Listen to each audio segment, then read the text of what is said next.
Ladies and gentlemen, the Lokis. See them all in the 5th episode of Marvel Studios' Loki, now streaming on Disney Plus CA, which of course is Disney Plus Canada. However, this is the big reveal. In the first one, they posted a picture of the Lokis that we saw last episode: Boastful Loki, Kid Loki, Alligator Loki, Classic Loki, President Loki, and all of the other Lokis with him, and of course, our Loki. Then in the second one, they again posted Boastful Loki, Classic Loki, Kid Loki, Alligator Loki, and our Loki. However, in the third one, they posted a picture of Alligator Loki, Boastful Loki, and Hunter B-15, giving us the major spoiler that Hunter B-15 is actually a Loki. Now, before people start to say that she looks absolutely nothing like Loki, well, neither does Boastful Loki. And he's a confirmed Loki, and Hunter B-15 would be the second female variant of Loki that we've seen in the series. But this implies that she's going to have a way bigger role than we thought she was going to have in the finale. At least get her time to shine when she figures out that she is indeed a Loki variant. Or perhaps she already has sort of figured it out. Sylvie did awaken memories inside of her in which she said she looked happy.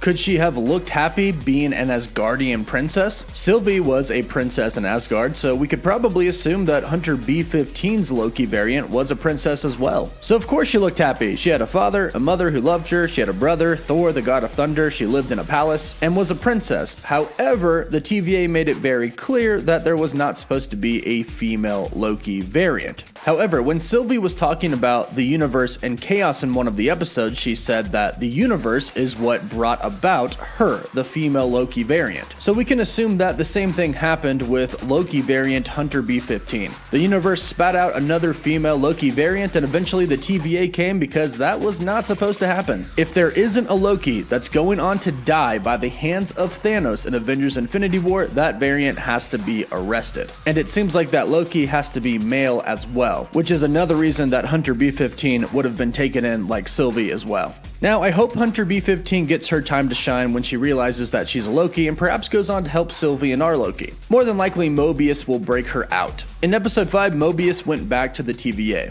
Since Renslayer and the other TVA agents are the ones that pruned him and sent him away to the limbo world, they're more than likely going to try and do it again. So Mobius is going to need some help, and Hunter B-15 is his best option. Not to mention, she's probably the only one inside of the TVA that would be his actual ally. So I think she'll get her time to shine. However, what I want to talk about is what this reveal actually means for the main villain. This actually points me more in the direction of Loki being the main villain. Not our Loki, but perhaps a King Loki. Now, just to clarify, this does not mean that I do not think Kang is behind it, because I still do. But as far as who is in that castle, I think it could be another variant of Loki, perhaps maybe the first variant there ever was. Like classic Loki said, they're Lokis, they survive. Sylvie got away from the TVA as a child. We could assume that other Lokis have gotten away as well. And I think one of them could have actually taken over the TVA. Classic Loki showed us that Lokis are a lot more powerful than not only we realize, but sometimes they realize. And after all, it is in Loki's nature to control. And taking over the TVA is a Loki move, with the exception of Sylvie. But our Loki, that was his plan. He wanted to take over the TVA. But perhaps another Loki beat him to it. Perhaps there were actually timekeepers and another Loki simply killed them. And the reason I think Hunter B-15 being a Loki variant points to a Loki being the main villain is because this show, Loki, is obviously all about Loki. But with surprise variants happening, I think the move, based on what we know so far on Marvel's behalf and the writer's behalf, is to make Loki the villain as well. He's the hero, he's the anti-hero, he's the side characters, and he's the villain. So I think King Loki could actually be the person inside of that castle. Now, I don't think Renslayer knows this. I think she knows that perhaps the timekeepers aren't real, that there's somebody else in charge. However, she might be in the dark on Loki being in charge. Due to her romantic relationship with Kang the Conqueror in the comics, I do believe that she is working with some variant of Kang, especially after that huge Kang Easter egg in the last episode where we saw the Avengers Tower or the Stark Tower, and it had QE and G on the side,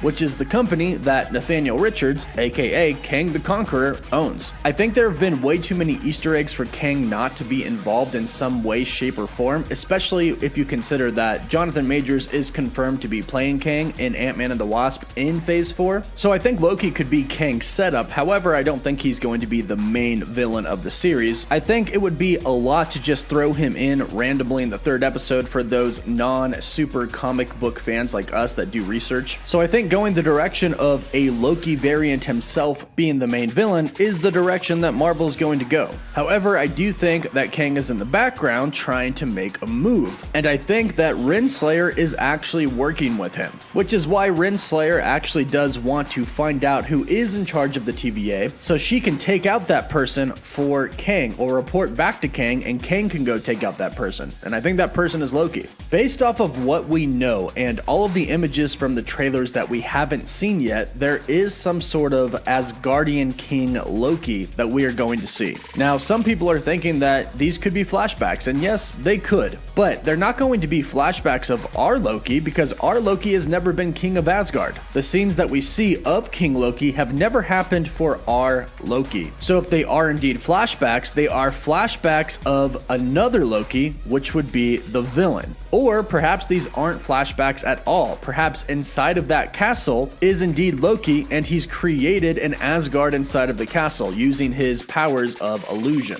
If a Loki variant truly is in charge of the TVA, he's obviously extremely powerful. Probably more powerful than classic Loki, and we saw how powerful he was. We saw how strong his illusions were. He created Asgard, the entirety of Asgard. So we can probably assume that King Loki is pretty powerful as well and could create an Asgard inside of that castle. And that is most likely what we're seeing. But we don't have much longer to wait to find out, and I do think Kang could be coming in a post-credit scene for the Loki finale. Because again, I just think there have been way too many Easter eggs for Kang not to be in this somehow.